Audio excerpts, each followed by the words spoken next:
नमस्ते। और आज की इस विस्तृत चर्चा में बहुत बहुत स्वागत है। मैं आज बहुत उत्साहित हूं क्योंकि आज का जो विषय है ना वो शिक्षा की दुनिया का एक एक बहुत ही क्रांतिकारी विचार है। नमस्ते। और हाँ, ये विचार सच में हमारी पढ़ने और पढ़ाने की जो पुरानी सोच है उसे पूरी तरह से चुनौती देता है। बिल्कुल। मतलब जरा सोचिए कि अगर फॉर्मल एजुकेशन या जो औपचारिक शिक्षा है उसे पूरा करने के लिए किसी इंसान को 25-26 साल की उम्र तक इंतजार ही ना करना पड़े। अगर कोई भी महज 20 साल की उम्र तक बिना किसी भारी मानसिक दबाव के अपनी अकादमिक यात्रा खत्म कर ले और सीधे काम करने या रिसर्च के लिए तैयार हो जाए तो दुनिया कैसी होगी। ये सुनने वालों के लिए एक बहुत बड़ा आहा मोमेंट हो सकता है। सही कहा। और आज का हमारा मिशन इसी कॉन्सेप्ट की गहराई में जाना है। इस पूरी चर्चा का आधार एक रिसर्च पेपर है जो 3 मार्च 2026 को पब्लिश हुआ था। अच्छा? इसे शिव नारायण ने लिखा है और इसका शीर्षक है school 2020 15 year knowledge transfer model that completes formal learning by age 20। जी। और इस पेपर की सबसे खास बात यह है कि ये सिर्फ पुराने एजुकेशन सिस्टम की कमियां नहीं निकालता, बल्कि ये न्यूरोसाइंस यानी मस्तिष्क विज्ञान पर आधारित एक ठोस समाधान देता है। और आज हम यही समझेंगे कि कैसे तक्षशिला स्पैन 545 और एक टर्म है सिस्टम लर्नोग्राफी, इसके जरिए शिक्षा को रटने की बजाय ब्रेन पेज निर्माण में बदला जा सकता है। बिल्कुल। तो ठीक है, चलिए इसे थोड़ा खोलकर समझते हैं। सबसे पहले तो इस स्कूल 2020 के विचार को समझना होगा। पहली नजर में ये 2020 किसी साल का नाम लगता है, जैसे साल 2020। हाँ, अक्सर यही कंफ्यूजन होता है। पूरी तरह से उत्पादकता और काम के लिए ये एक बहुत ही स्पष्ट जीवन शैली का प्रस्ताव है और इस विजन को हकीकत बनाने के लिए जो ढांचा है उसे तक्षशिला स्पैन 554 कहा गया है। अगर इस 5-4-5 के गणित को समझें, हाँ, ये गणित समझना बहुत जरूरी है। तो ये 15 साल की पूरी अकादमिक यात्रा है। इसे 4 चरणों में बांटा गया है। पहले जो 5 साल हैं वो प्राइमरी लर्नोग्राफी के हैं, फिर अगले 4 साल सेकेंडरी लर्नोग्राफी के लिए, उसके बाद के 5 साल यूनिवर्सिटी लर्नोग्राफी और आखिर में 1 साल की अप्रेंटिसशिप होती है। मतलब कुल 15 साल। जी, कुल 15 साल का सफर। लेकिन देखिए, जब भी तेज शिक्षा की बात आती है ना तो एक चिंता होती है कि क्या सिलेबस को आधा कर दिया जाएगा या अगर किसी छोटे बच्चे पर बहुत ज्यादा मानसिक दबाव आ जाएगा। मतलब 15 साल में यूनिवर्सिटी लेवल तक पहुंचना, क्या ये बच्चों को मशीन बनाने जैसा नहीं है? यहाँ जो बात सबसे आकर्षक है वो है कि ये मॉडल शिक्षा को छोटा या कमजोर बिल्कुल नहीं कर रहा है। ये सिलेबस को कम नहीं करता, बल्कि जो अनावश्यक दोहराव होता है ना उसे हटा देता है। अच्छा, दोहराव को हटाता है? हाँ, पारंपरिक व्यवस्था में एक ही विषय को हर साल थोड़ा थोड़ा बार बार पढ़ाया जाता है, बहुत समय बर्बाद होता है।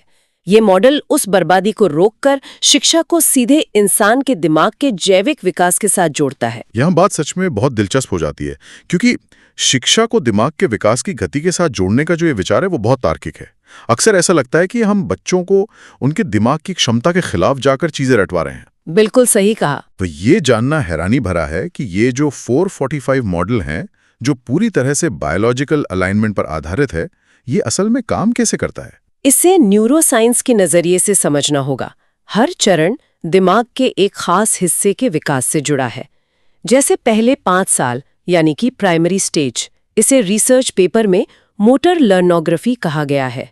मोटर लर्नोग्राफी मतलब शारीरिक गतिविधियों से जुड़ा हुआ? हाँ, इस उम्र में दिमाग सोचने और शारीरिक गतिविधियों के बीच तालमेल बिठाता है।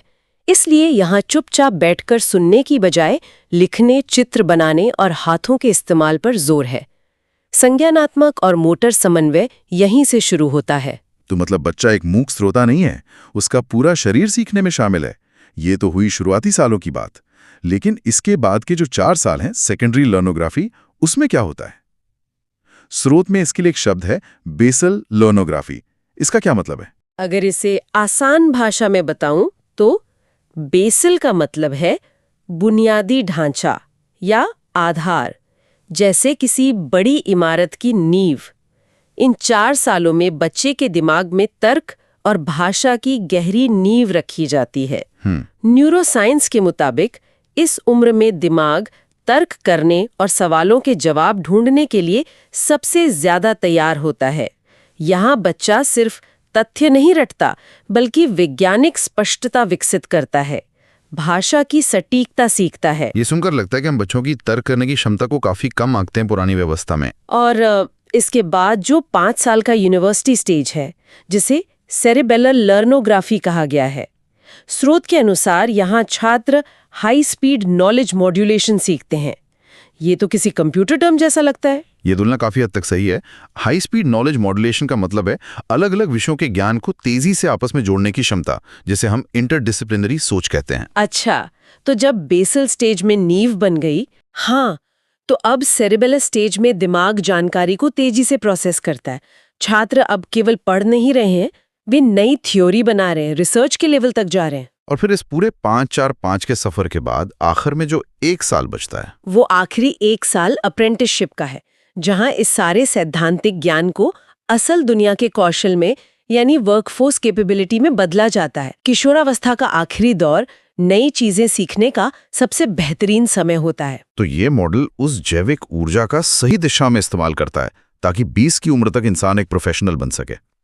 ये तो दिमाग के विकास की बात हुई, लेकिन जो बात सबसे ज्यादा जमीनी लगी वो है कक्षा का डिजाइन। जी, अगर आज के पारंपरिक सिस्टम को देखें, एक 40 मिनट का पीरियड गणित का होता है।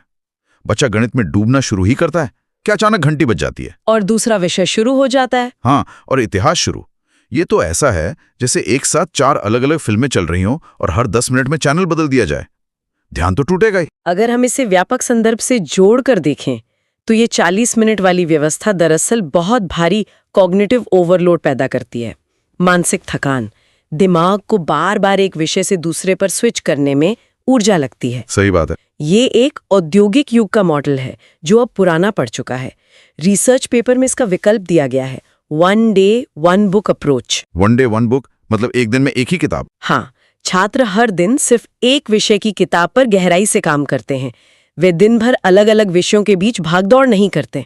लेकिन यहाँ एक शंका पैदा होती है, क्या एक ही विषय को मान लीजिए पूरे दिन सिर्फ विज्ञान पढ़ने से बच्चे बोर नहीं हो जाएंगे? ये तो भावुक हो सकता है। ये सवाल बहुत जायज है, लेकिन यहीं पर सिस्टम लर्नरोग्राफी का असली जादू आता है। बच्चे पूरे दिन सिर्फ पन्ने नहीं पलटते, यहाँ पढ़ना पैसिव नहीं है। तो वो क्या करते हैं? वे किताबों की जानकारी को ब्रेन पेज मैप्स में बदलते हैं। छात्र जानकारी को ग्रहण करके उसे दिमाग में एक नक्शे की तरह डिजाइन करता है, मॉड्यूल्स में तोड़ता है। ये पूरी तरह से एक इंटरैक्टिव प्रक्रिया है। मतलब ये एक तरफा लेक्चर सुनने जैसा बिल्कुल नहीं है। अच्छा, स्रोत में एक और बहुत दिलचस्प कॉन्सेप्ट है मिनिएचर स्कूल आर्किटेक्चर। ये जमीनी स्तर पर काम कैसे करता है?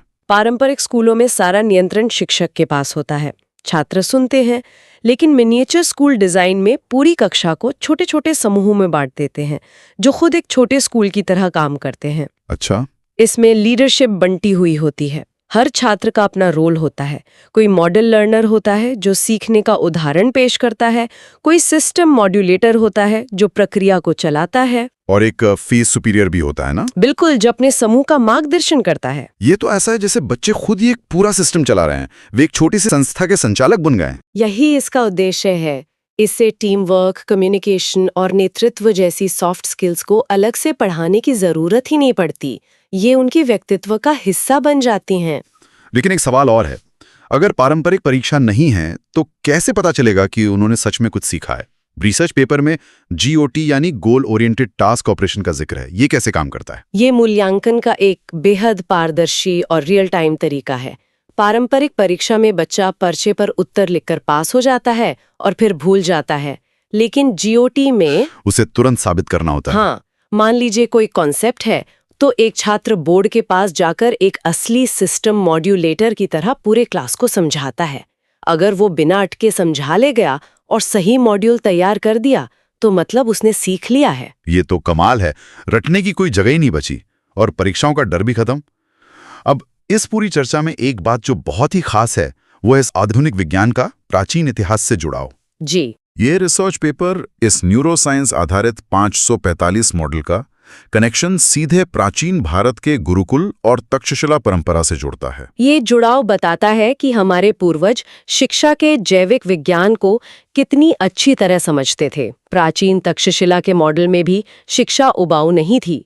लगभग 10 साल की उम्र तक गुरुकुल में बुनियादी शिक्षा पूरी हो जाती थी। जिसमें अनुशासन और भाषा की नींव शामिल थी। हाँ, इसे आज के प्राइमरी और सेकेंडरी लर्नोग्राफी के समकक्ष देखा जा सकता है। और फिर 10 से 20 साल की उम्र के बीच छात्र तक्षशिला जैसे केंद्रों में जाते थे, जहां वो किसी एक विषय जैसे गणित या चिकित्सा में पूरी गहराई में उतरते थे। बिल्कुल, वहां वे चर्चा करते थे, एक दूसरे को सिखाते थे। वहां ग्रेड्स नहीं होते थे, बल्कि मास्टरी लेवल होते थे। मतलब 20 साल की उम्र में वे केवल एक कागज की डिग्री लेकर नहीं, बल्कि अपने क्षेत्र के असली मास्टर बनकर समाज में योगदान देने के लिए तैयार होते थे।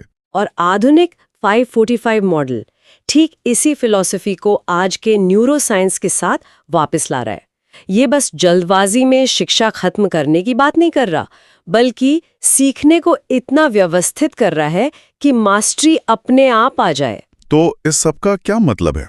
अगर इस पूरी विस्तृत चर्चा के निष्कर्षों को समेटा जाए, तो शिक्षा का असली उद्देश्य सिलेबस खत्म करना नहीं, बल्कि नॉलेज ट्रांसफर है।